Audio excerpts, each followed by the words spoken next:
Hello students, now here we are going to discuss the next topic about the molecular diagnosis.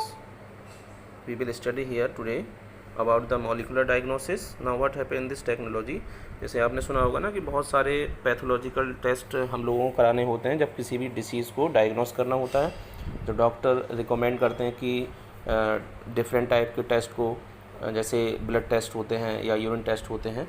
तो यहाँ पर हमें क्या करना है, जैसे ब्लड टेस्ट और यूरिन टेस्ट करने के बाद भी ज़्यादा अच्छी तरह से क्लियर नहीं हो पाता है कि पार्टिकुलर डिसीज़ किस तरह की है। एक माइन्यूट केसेस में, बहुत सारी जनरल केसेस में तो सीरम डिटेक्शन या यूरिन एनालिसिस के बेस पर हम डिसीज़ को आइडेंटिफाई कर सकते हैं, लेकिन बहुत सारे पैथोजन और वायरस को क्लियर तरीके से आइडेंटिफाई नहीं कर सकते। ठीक है, तो molecular diagnosis is the technique that is useful in diagnosis the different disease even the virus or pathogen is present in very low concentration। जैसे जनरली सीरम एनालिसिस और यूरिन एनालिसिस तब करते हैं जब कोई भी पैथोजन या एंटीजन बहुत ज़्यादा अमाउंट में या कंसनट्रेशन में प्रेजेंट हो, और तब हमको सही तरह से डिसीज़ का पता लगता है। लेकिन यहाँ पर मॉलिक्यूलर डायग्नोसिस की हेल्प से हम क्या करते हैं कि बहुत कम अमाउंट में, बहुत कम कंसनट्रेशन में पैथोजन या कोई भी वायरस या बैक्टीरिया के प्रेजेंट होने पर भी हम पार्टिकुलर डिसीज़ को आइडेंटिफाई कर सकते हैं।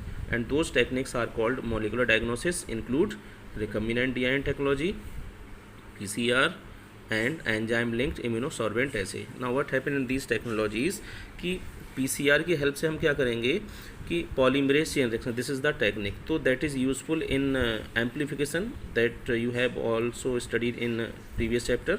कि पॉलीमरेज चेन रिएक्शन की हेल्प से हम कोई भी पैथोजन, बैक्टीरिया या वायरस के जो न्यूक्लिक एसिड हैं उनको एम्प्लीफाई करके उनको लार्ज एम्प्लीफाई यानी कि उनको बहुत ज़्यादा एम्प्लीफिकेशन कर देते हैं न्यूक्लिक एसिड का, जिसके बेस पर हम किसी पार्टिकुलर बैक्टीरिया, पैथोजन या वायरस को आइडेंटिफाई कर लेते हैं। ठीक है, और एड्स के पेशेंट हैं तो HIV की बहुत कम अमाउंट होने पर भी हम उसको डिटेक्ट कर सकते हैं। ठीक है, तो ये बहुत ज़्यादा यूज़फुल टेक्निक है। Even the virus and bacteria present in very low concentration and by the amplification of nucleic acid of those pathogen। Okay, हर एक पैथोजन में चाहे वो बैक्टीरिया है, वायरस है, DNA होते हैं, तो उनके एम्प्लीफिकेशन की प्रोसेस के जरिए, उनके एम्प्लीफिकेशन के जरिए हम PCR की हेल्प से डिटेक्ट कर सकते हैं किसी भी पैथोजन वायरस को। ठीक है, enzyme linked immunosorbent acid that is based on the antigen antibody interaction technology. What happen in this technique, तो इस टेक्निक में क्या होगा कि जैसे इस टेक्निक की हेल्प से हम क्या करेंगे कि एंटीजन को डिटेक्ट कर सकते हैं, एंजाइम लिंक्ड इम्यूनोसॉर्बेंट ऐसे that is based on antigen antibody interaction. तो यहाँ पर हम इस टेक्निक में कोई भी पैथोजन है, बैक्टीरिया है या वायरस है, उसका कोई भी प्रोटीन या ग्लाइकोप्रोटीन अगर प्रेजेंट है तो उसके प्रेजेंट होने पर हमें पार्टिकुलर बैक्टीरिया, वायरस को पता लग जाता है, उसको आइडेंटिफाई हम कर सकते हैं कि कौन सा प्रोटीन है पार्टिकुलर पैथोजन का। जैसे मान लीजिए बैक्टीरिया है तो उसकी प्रोटीन अलग होगी, वायरस उसकी प्रोटीन अलग होगी, ग्लाइकोप्रोटीन अलग होगी, तो उनकी प्रेजेंस के बेस पर, एलिसा के बेस पर हम आइडेंटिफाई कर लेंगे।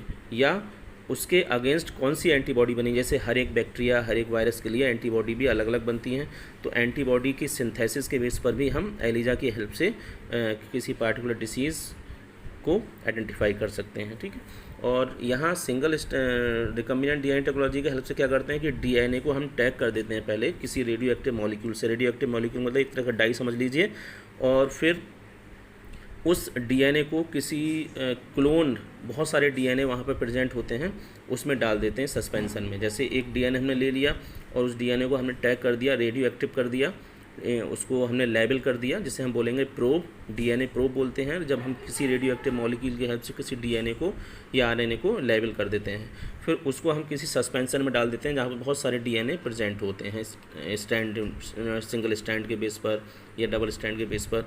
तो वो जो प्रोब डीएनए है वो अपने क्लोन डीएनए के साथ रिकम्बाइन हो जाएगा, डबल स्टैंडर्ड हो जाएगा, और फिर फोटोग्राफिक फिल्म की हेल्प से उसको हम डिटेक्ट कर लेंगे कि जैसे एक जनरली डीएनए है तो डीएनए का एक स्टैंड को हमने लेबल कर दिया, तो वो स्टैंड अपने कम्प्लीमेंट्री स्टैंड के, कम्प्लीमेंट्री स्टैंड जानते हैं ना कि डीएनए में 2 स्टैंड होते हैं, तो उसका एक कम्प्लीमेंट्री स्टैंड होता है, तो वो सस्पेंशन में यानी क्लोन जितने भी डीएनए होंगे उनमें से किसी एक के साथ जो कम्प्लीमेंट्री होगा उसके साथ हाइब्रिडाइज डीएनए बना लेगा और वही हमको अपीयर हो जाएगा।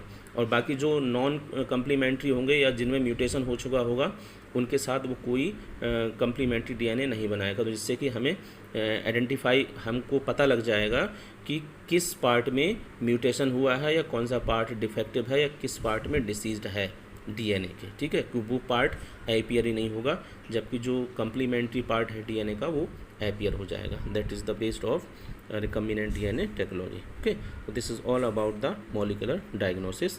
Still, if you have any confusion, then you can discuss with me. Okay, thank you.